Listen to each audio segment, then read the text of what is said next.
Welcome and thank you for stopping by Sheila's Audiobooks, and I am Sheila. This recording is coming from South Texas. All stories on this recording are in the public domain per United States copyright law. This story is about Hercule Poirot bets Japp he can solve the mysterious disappearance of a banker who nipped out to post some letters without even leaving his own apartment.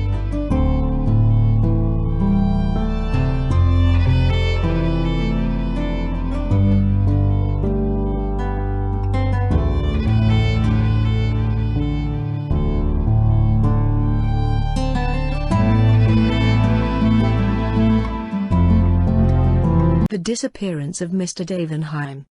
Poirot and I were expecting our old friend Inspector Japp of Scotland Yard to tea. We were sitting round the tea table awaiting his arrival. Poirot had just finished carefully straightening the cups and saucers which our landlady was in the habit of throwing, rather than placing, on the table. He had also breathed heavily on the metal teapot, and polished it with a silk handkerchief. The kettle was on the boil, and a small enamel saucepan beside it contained some thick, sweet chocolate which was more to Poirot's palate than what he described as your English poison. A sharp rat-tat sounded below, and a few minutes afterwards Japp entered briskly. "Hope I'm not late," he said as he greeted us. "To tell the truth, I was yarning with Miller, the man who's in charge of the Davenheim case." I pricked up my ears. For the last 3 days the papers had been full of the strange disappearance of Mr Davenheim, senior partner of Davenheim and Salmon, the well-known bankers and financiers. On Saturday last he had walked out of his house, and had never been seen since. I looked forward to extracting some interesting details from Japp. "I should have thought," I remarked, "that it would be almost impossible for anyone to disappear nowadays." Poirot moved a plate of bread and butter the 1/8 of an inch, and said sharply, "Be exact, my friend. What do you mean by disappear? To which class of disappearance are you referring? Are disappearances classified and labeled, then?" I laughed. Japp smiled also. Poirot frowned at us both. "But certainly they are. They fall into 3 categories. First, and most common, the voluntary disappearance. Second, the much-abused loss of memory case, rare, but occasionally genuine. Third, murder, and a more or less successful disposal of the body. Do you refer to all 3 as impossible of execution?" "Very nearly so, I should think.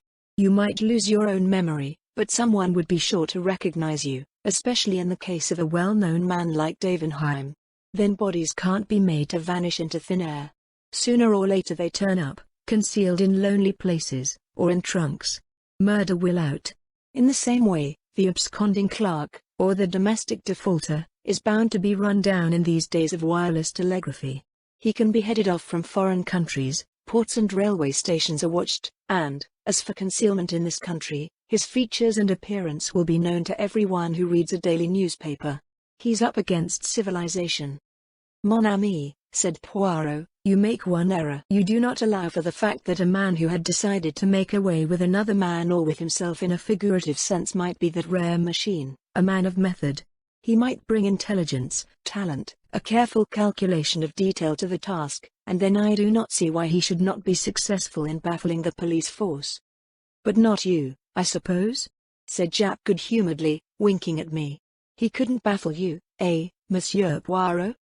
Poirot endeavored, with a marked lack of success, to look modest. "Me, also. Why not?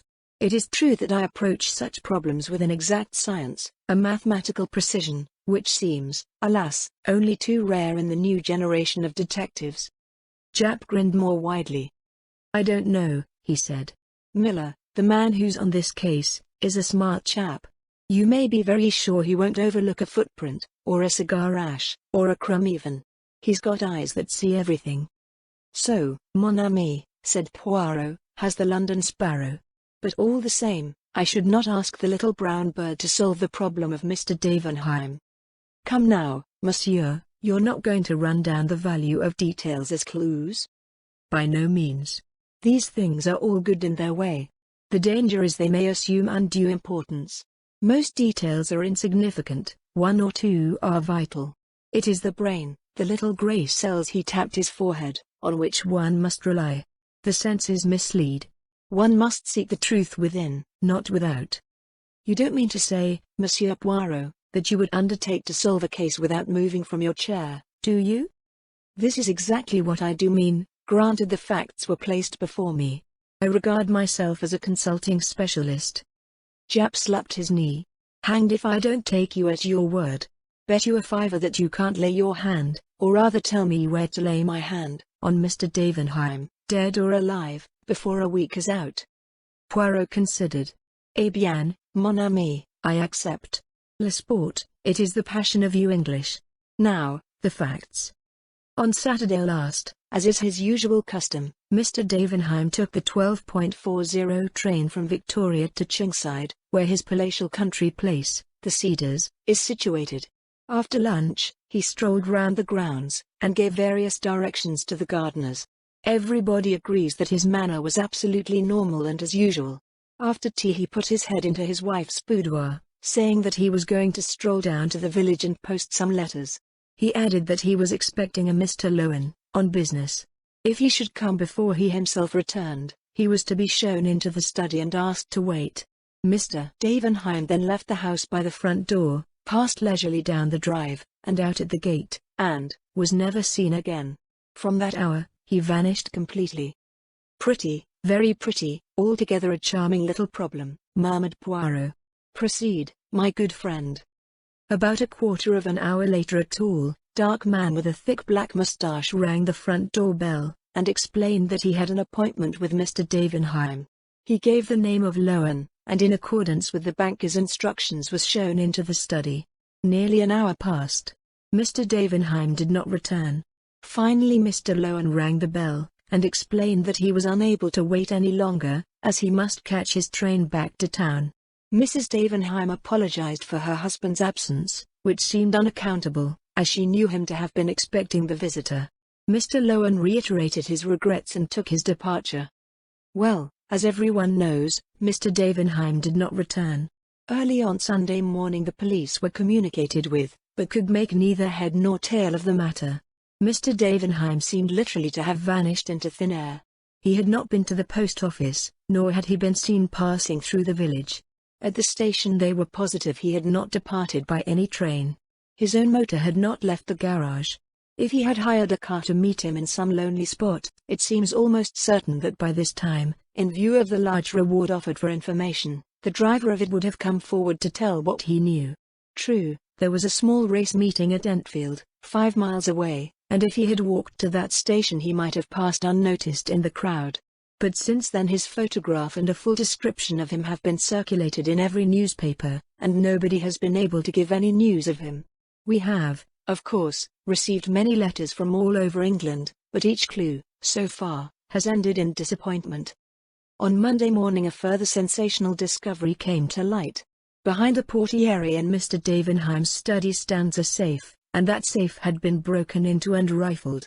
The windows were fastened securely on the inside, which seems to put an ordinary burglary out of court, unless, of course, an accomplice within the house fastened them again afterwards. On the other hand, Sunday having intervened, and the household being in a state of chaos, it is likely that the burglary was committed on the Saturday, and remained undetected until Monday. Precisement, said Poirot dryly. Well, is he arrested, si pauvre M. Lowen? Japp grinned. Not yet. But he's under pretty close supervision. Poirot nodded. What was taken from the safe? Have you any idea? We've been going into that with the junior partner of the firm and Mrs. Davenheim. Apparently there was a considerable amount in bearer bonds, and a very large sum in notes, owing to some large transaction having been just carried through. There was also a small fortune in jewelry. All Mrs. Davenheim's jewels were kept in the safe. The purchasing of them had become a passion with her husband of late years, and hardly a month passed that he did not make her a present of some rare and costly gem. Altogether a good haul, said Poirot thoughtfully. Now, what about Lowen?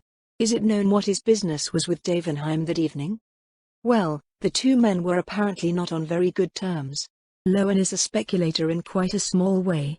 Nevertheless, he has been able once or twice to score a coup off Davenheim in the market, though it seems they seldom or never actually met.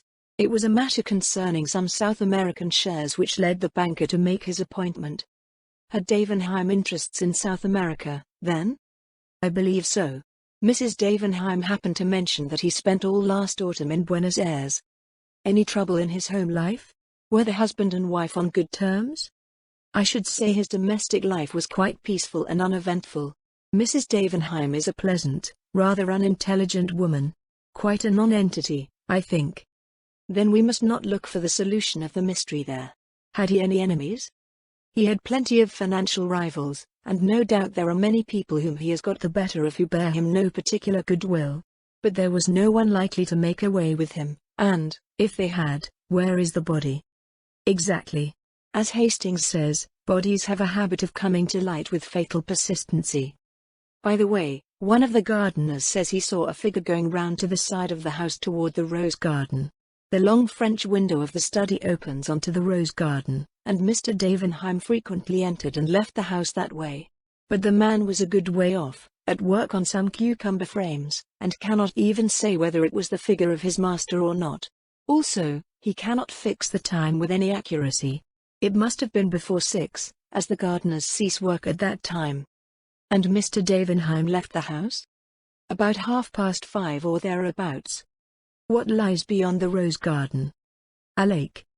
With a boathouse? Yes, a couple of punts are kept there. I suppose you're thinking of suicide, Monsieur Poirot? Well, I don't mind telling you that Miller's going down tomorrow expressly to see that piece of water dragged. That's the kind of man he is. Poirot smiled faintly, and turned to me. Hastings, I pray you, hand me that copy of the Daily Megaphone. If I remember rightly, there is an unusually clear photograph there of the missing man. I rose, and found the sheet required. Poirot studied the features attentively. He murmured. Wears his hair rather long and wavy, full moustache and pointed beard, bushy eyebrows. Eyes dark? Yes. Hair and beard turning grey? The detective nodded. Well, Monsieur Poirot, what have you got to say to it all? Clear as daylight, eh? On the contrary, most obscure. The Scotland Yard man looked pleased.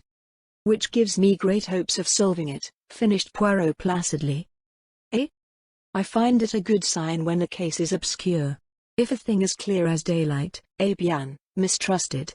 Someone has made it so. Japp shook his head almost pityingly. Well, each to their fancy.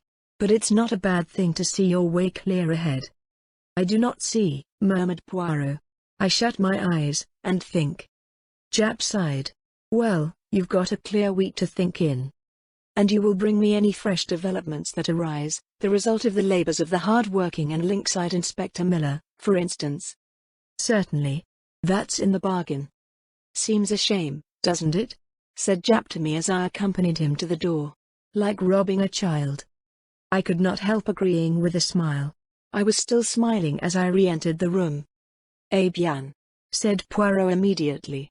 You make fun of Papa Poirot, is it not so? He shook his finger at me. You do not trust his grey cells? Do not be confused. Let us discuss this little problem, incomplete as yet, I admit, but already showing 1 or 2 points of interest. The lake, I said significantly. And even more than the lake, the boathouse. I looked sidewise at Poirot.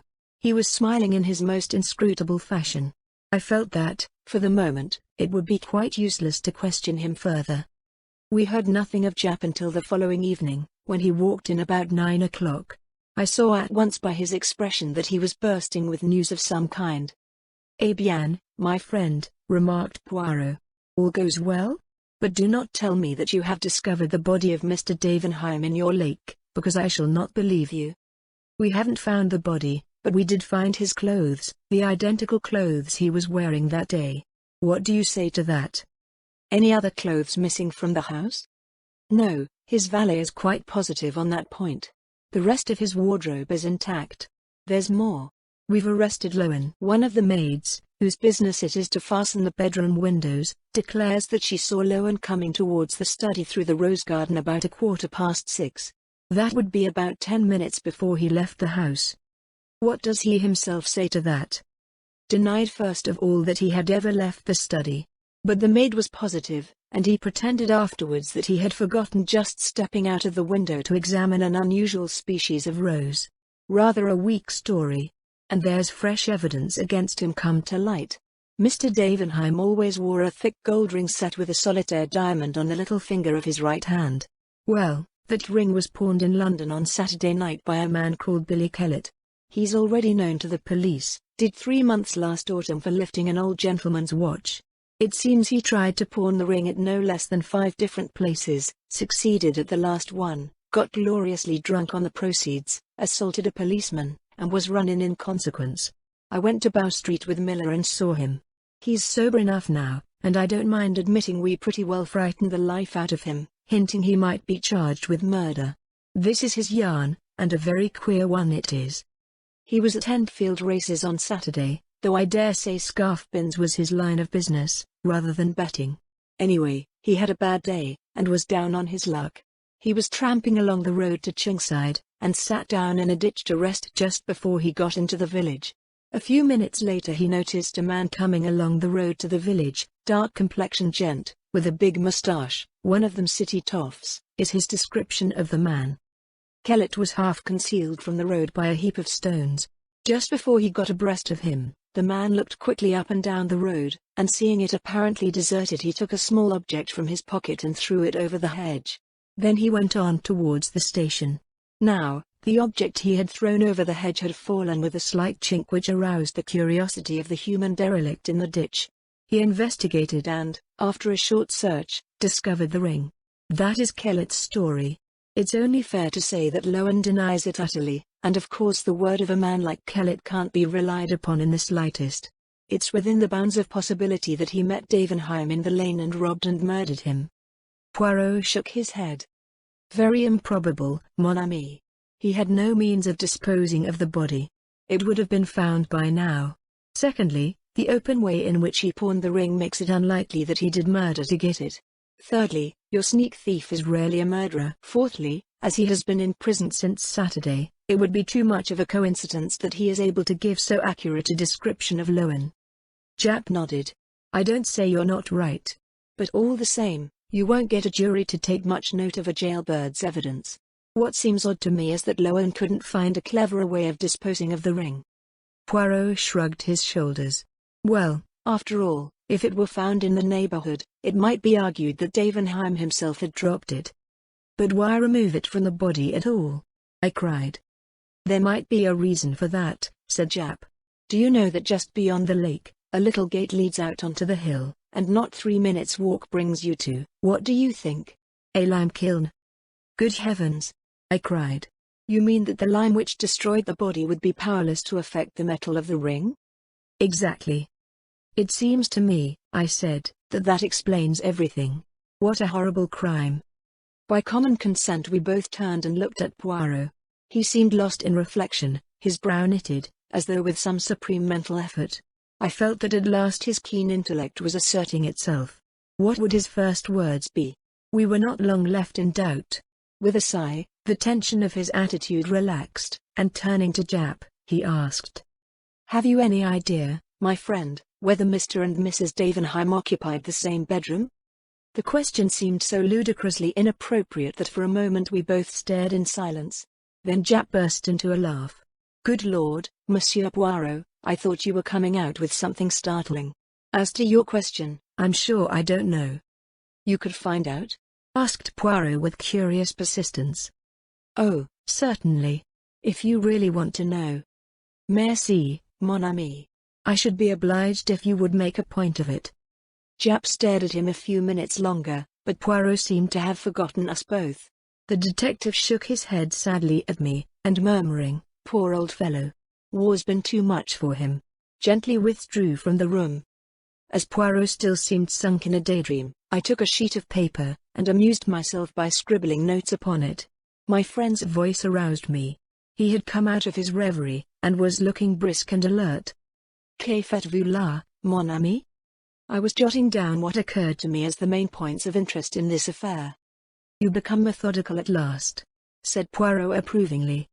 I concealed my pleasure. Shall I read them to you? By all means. I cleared my throat. 1. All the evidence points to Lowen having been the man who forced the safe. 2. He had a grudge against Davenheim. 3. He lied in his first statement that he had never left the study.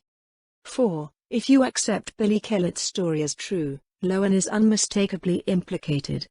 I paused. Well? I asked, for I felt that I had put my finger on all the vital facts.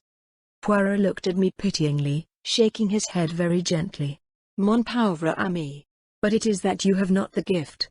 The important detail, you appreciate him never. Also, your reasoning is false. How?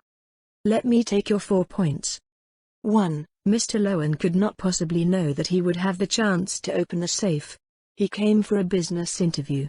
He could not know beforehand that Mr. Davenheim would be absent posting a letter, and that he would consequently be alone in the study. He might have seized his opportunity, I suggested. And the tools? City gentlemen do not carry round housebreakers' tools on the off chance. And one could not cut into that safe with a penknife, bien entendu. Well, what about number 2? Well, you can't deny that he lied about never having left the study? No. But he may have been frightened. Remember, the missing man's clothes had just been discovered in the lake. Of course, as usual, he would have done better to speak the truth. And the 4th point? I grant you that. If Kellett's story is true, Lowen is undeniably implicated. That is what makes the affair so very interesting. Then I did appreciate one vital fact. Perhaps, but you have entirely overlooked the 2 most important points, the ones which undoubtedly hold the clue to the whole matter. And pray, what are they? 1. The passion which has grown upon Mr. Davenheim in the last few years for buying jewelry. 2. His trip to Buenos Aires last autumn. Poirot, you are joking. I am most serious. Ah, sacred thunder, but I hope Japp will not forget my little commission. But the detective, entering into the spirit of the joke, had remembered it so well that a telegram was handed to Poirot about 11 o'clock the next day. At his request I opened it and read it out. Husband and wife have occupied separate rooms since last winter. Aha! Cried Poirot. And now we are in mid-June. All is solved. I stared at him. You have no monies in the bank of Davenheim and Salmon, mon ami? No, I said, wondering. Why? Because I should advise you to withdraw it before it is too late. Why? What do you expect? I expect a big smash in a few days, perhaps sooner. Which reminds me, we will return the compliment of a dépêche to Japp. A pencil, I pray you, and a form. Voila. Advise you to withdraw any money deposited with firm in question. That will intrigue him, the good Japp. His eyes will open wide, wide. He will not comprehend in the slightest, until tomorrow, or the next day. I remained skeptical, but the morrow forced me to render tribute to my friend's remarkable powers. In every paper was a huge headline telling of the sensational failure of the Davenheim Bank. The disappearance of the famous financier took on a totally different aspect in the light of the revelation of the financial affairs of the bank. Before we were halfway through breakfast, the door flew open and Japp rushed in. In his left hand was a paper, in his right was Poirot's telegram, which he banged down on the table in front of my friend. How did you know, Monsieur Poirot? How the blazes could you know? Poirot smiled placidly at him. Ah, mon ami, after your wire, it was a certainty. From the commencement, it struck me that the safe burglary was somewhat remarkable. Jewels, ready money, bearer bonds, all so conveniently arranged for, whom? Well, the good Monsieur Davenheim was of those who look after number 1 as your saying goes. It seemed almost certain that it was arranged for himself. Then his passion of late years for buying jewelry. How simple. The funds he embezzled, he converted into jewels, very likely replacing them in turn with paste duplicates, and so he put away in a safe place, under another name, a considerable fortune to be enjoyed all in good time when everyone has been thrown off the track. His arrangements completed, he makes an appointment with Mr. Lowen, who has been imprudent enough in the past to cross the great man once or twice, drills a hole in the safe, leaves orders that the guest is to be shown into the study, and walks out of the house, where Poirot stopped, and stretched out his hand for another boiled egg. He frowned. It is really insupportable, he murmured, that every hen lays an egg of a different size. What symmetry can there be on the breakfast table? At least they should sort them in dozens at the shop. Never mind the eggs, said Japp impatiently. Let 'em lay 'em square if they like. Tell us where our customer went to when he left the Cedars, that is, if you know. Eh bien, he went to his hiding place. Ah, this Monsieur Davenheim, there may be some malformation in his grey cells, but they are of the first quality. Do you know where he is hiding? Certainly. It is most ingenious. For the Lord's sake, tell us, then. Poirot gently collected every fragment of shell from his plate, placed them in the egg cup, and reversed the empty eggshell on top of them. This little operation concluded, he smiled on the neat effect, and then beamed affectionately on us both. Come, my friends, you are men of intelligence. Ask yourselves the question which I asked myself. If I were this man, where should I hide? Hastings, what do you say? Well, I said, I'm rather inclined to think I'd not do a bolt at all. I'd stay in London, in the heart of things, travel by tubes and buses. 10 to 1 I'd never be recognized. There's safety in a crowd. Poirot turned inquiringly to Japp. I don't agree. Get clear away at once, that's the only chance. I would have had plenty of time to prepare things beforehand. I'd have a yacht waiting, with steam up, and I'd be off to one of the most out-of-the-way corners of the world before the hue and cry began. We both looked at Poirot. What do you say, monsieur? For a moment he remained silent. Then a very curious smile flitted across his face. My friends, if I were hiding from the police, do you know where I should hide? In a prison. What? You are seeking Monsieur Davenheim in order to put him in prison, so you never dream of looking to see if he may not be already there. What do you mean? You tell me Madame Davenheim is not a very intelligent woman. Nevertheless I think that if you took her to Bow Street and confronted her with the man Billy Kellett, she would recognize him. In spite of the fact that he has shaved his beard and moustache and those bushy eyebrows, and has cropped his hair close. A woman nearly always knows her husband, though the rest of the world may be deceived. Billy Kellett? But he's known to the police. Did I not tell you Davenheim was a clever man? He prepared his alibi long beforehand.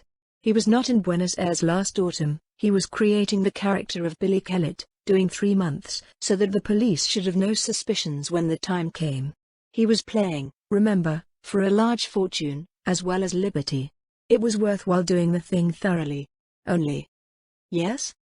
Eh bien, afterwards he had to wear a false beard and wig, had to make up as himself again, and to sleep with a false beard is not easy, it invites detection. He cannot risk continuing to share the chamber of Madame his wife. You found out for me that for the last 6 months, or ever since his supposed return from Buenos Aires, he and Mrs. Davenheim occupied separate rooms. Then I was sure. Everything fitted in. The gardener who fancied he saw his master going round to the side of the house was quite right. He went to the boathouse, donned his tramp clothes, which you may be sure had been safely hidden from the eyes of his valet, dropped the others in the lake, and proceeded to carry out his plan by pawning the ring in an obvious manner, and then assaulting a policeman, getting himself safely into the haven of Bow Street, where nobody would ever dream of looking for him. It's impossible, murmured Japp. Ask Madame, said my friend, smiling. The next day a registered letter lay beside Poirot's plate. He opened it, and a £5 note fluttered out. My friend's brow puckered. Ah, sacré. But what shall I do with it? I have much remorse. Si pauvre Japp. Ah, an idea. We will have a little dinner, we 3. That consoles me. It was really too easy. I am ashamed. I, who would not rob a child, me la tonnerre. Mon ami, what have you, that you laugh so heartily?